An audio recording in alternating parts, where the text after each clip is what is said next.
وہ یہی ہے، لا الہ الا انت سبحانک انی کنت من الظالمین۔ جو بھی مسلمان یہ دعا اپنی کسی حاجت میں مانگے گا اللہ تعالیٰ اس کی دعا ضرور قبول فرمائے گا۔ یہ دعائے مستجاب ہے، مقبول دعاؤں میں سے ہے۔ اسی دعا کے بعد اللہ تعالیٰ نے یونس علیہ السلام کو اس پریشانی سے نجات عطا فرمائی۔ اللہ سورۃ الانبیاء آیت 88 میں فرماتے ہیں، فاستجبنا له ونجيناه من الغم وكذلك ننجي المؤمنين۔ تو ہم نے اس کی پکار سن لی اور اسے غم سے نجات دے دی، اور ہم ایمان والوں کو اسی طرح بچا لیا کرتے ہیں۔ ایک صحابی نے نبی کریم صلی اللہ علیہ وسلم سے پوچھا، اے اللہ کے رسول صلی اللہ علیہ وسلم، یونس علیہ السلام نے جو دعا مچھلی کے پیٹ میں مانگی کیا وہ صرف انہی کے لیے تھی یا ان کے بعد اہل ایمان کے لیے بھی ہے؟ تو آپ نے فرمایا، یہ دعا یونس علیہ السلام کے لیے خاص تھی اور سب اہل ایمان کے لیے عام ہے۔ کیا تم نے اللہ تعالیٰ کا یہ فرمان نہیں سنا؟ وَكَذَلِكَ نُنْجِي الْمُؤْمِنِينَ۔ اور ہم ایمان والوں کو اسی طرح بچا لیا کرتے ہیں۔ جو بھی اس دعا کو پڑھے گا اللہ اسے رنج و غم سے نجات دیں گے۔ ایک قول کے مطابق تقریباً 40 روز آپ کی شب و روز یہی دعا رہی۔ اس مدت کے ختم ہونے پر اللہ تعالیٰ نے آپ کی دعا کو قبولیت بخشی۔ مچھلی ساحل پر پہنچی، انہیں کنارے پر ڈالا اور واپس چلی گئی۔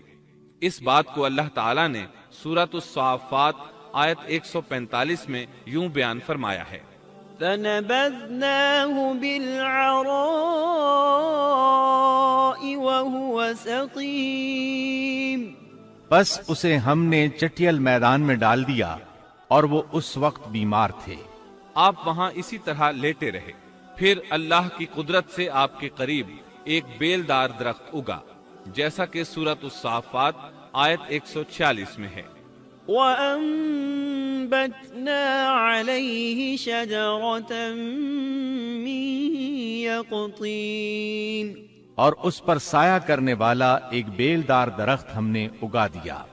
اس کدو کے درخت کے متعلق مورخین کا کہنا ہے کہ اللہ تعالیٰ نے اس درخت کا انتخاب اس لیے فرمایا تھا کہ اس درخت کے پتے چوڑے ہوتے ہیں، ان کے سائے میں انہیں ڈھانپ دیا گیا تاکہ ہوا سے اذیت نہ پہنچے، اس لیے کہ ان کے جسم سے جلد اتر گئی تھی۔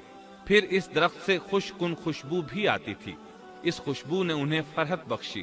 پھر کدو کی خوشبو میں ایک خصوصیت یہ تھی کہ حشرات الارض کو دور رکھتی ہے۔ اللہ تعالیٰ نے انہی خصوصیات کی وجہ سے اس بیلدار درخت کا انتخاب فرمایا تھا تاکہ آپ ہر طرح کی تکلیف سے محفوظ رہیں۔ یہ ہے اللہ کی قدرت، سبحان اللہ۔ اسی طرح مفسرین یہ بھی کہتے ہیں کہ اللہ تعالیٰ نے ان کے پاس ایک پہاڑی بکری بھیج دی، وہ آپ کے قریب آتی اور آپ کے سر کے اوپر اپنی ٹانگیں پھیلائے کھڑی ہو جاتی۔ اس طرح اس کے تھن آپ کے منہ میں چلے آتے اور آپ ان سے خواہش کے مطابق دودھ پیتے۔ یہ تھا آپ کا کھانا اور پینا۔ رفتہ رفتہ آپ کی حالت بہتر ہو گئی، توانا اور تندرست ہو گئے، پھر آپ اٹھنے کے قابل ہو گئے، اور یہ سب اللہ تعالیٰ کی مہربانی سے ہوا۔ جب آپ کی صحت لوٹ آئی تو اللہ تعالیٰ نے آپ کو پھر آپ کی قوم کی طرف بھیجا، جیسا کہ سورۃ الصافات آیت 148 میں ہے، وَأَرْسَلْنَاهُ إِلَى 100,000 أَوْ يَزِيدُونَ فَآمَنُوا فَمَتَّعْنَاهُمْ إِلَى حِينٍ۔ اور ہم نے اسے 1,00,000 بلکہ اور زیادہ آدمیوں کی طرف بھیجا، پس وہ ایمان لے آئے اور ہم نے انہیں ایک زمانے تک عیش و عشرت دی۔ وہ سب کے سب آپ پر ایمان لے آئے تھے۔ اللہ تعالیٰ نے اس قصے کے ذریعے نبی کریم صلی اللہ علیہ وسلم کو اشارہ فرمایا ہے کہ دعوت دیتے ہوئے اکتانا نہیں۔ اللہ سورۃ القلم آیت 48 میں فرماتے ہیں، وَلَا تَكُن كَصَاحِبِ الْحُوتِ۔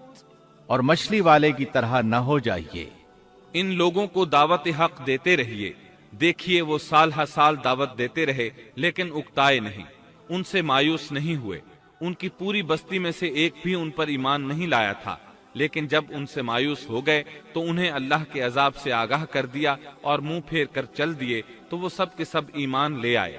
اللہ تعالی سورۃ القصص آیت 56 میں فرماتے ہیں، إنك لا تهدي من أحببت ولكن الله يهدي من يشاء۔ آپ جسے چاہیں ہدایت نہیں دے سکتے، بلکہ اللہ تعالیٰ ہی جسے چاہتا ہے ہدایت دیتا ہے۔ اس قصے میں بہت بڑا سبق ہے کہ کسی بھی حالت میں اللہ کی رحمت سے مایوس نہیں ہونا چاہیے اور نہ ہدایت کے معاملے میں اپنی ذات پر بھروسہ کرنا چاہیے۔ ہدایت تو بس صرف اللہ تعالیٰ ہی کی طرف سے ہے، آپ کے ذمے تو پیغام حق پہنچا دینا ہے۔ اللہ سبحانہ و تعالیٰ کے ذمے ہدایت سے نوازنا ہے۔ اللہ تعالیٰ نے انہیں پاک صاف بنا دیا، انہیں چن لیا۔ اللہ خود ہی سورۃ القلم آیت 50 میں وضاحت فرماتے ہیں، فاجتباه ربه فجعله من الصالحين۔ اسے اس کے رب نے پھر نوازا اور اسے نیک لوگوں میں کر دیا۔ امام مسلم نے ایک حدیث روایت کی ہے کہ نبی کریم صلی اللہ علیہ وسلم نے فرمایا، لا ينبغي لعبد أن يقول أنا خير من يونس بن متى۔ تم میں سے کوئی شخص ہرگز یہ نہ کہے کہ میں یعنی محمد یونس بن متا سے بہتر ہوں، یعنی یوں نہ کہے کہ میں سیدنا یونس علیہ السلام سے افضل ہوں، وہ اس طرح کہ وہ تو اپنی قوم کے ایمان لانے سے مایوس ہو گئے تھے اور میں مایوس نہیں ہوں۔ اس طرح بالکل نہ کہے، کیونکہ بالآخر اللہ تعالیٰ نے آپ کو چن لیا اور برگزیدہ بنا لیا اور صالحین میں داخل کر لیا۔ اس واقعے میں نبی کریم صلی اللہ علیہ وسلم کو جو ہدایت دی گئی ہے اس کا ذکر سورۃ القلم آیت 41 میں آتا ہے، فاصبر لحكم ربك ولا تكن كصاحب الحوت۔ پس تو اپنے رب کے حکم کا صبر سے انتظار کر اور مچھلی والے کی طرح نہ ہو جا۔ مطلب یہ کہ یونس علیہ السلام کی مانند نہ ہو جائیے جو اپنی قوم کے ایمان لانے سے مایوس ہو گئے تھے۔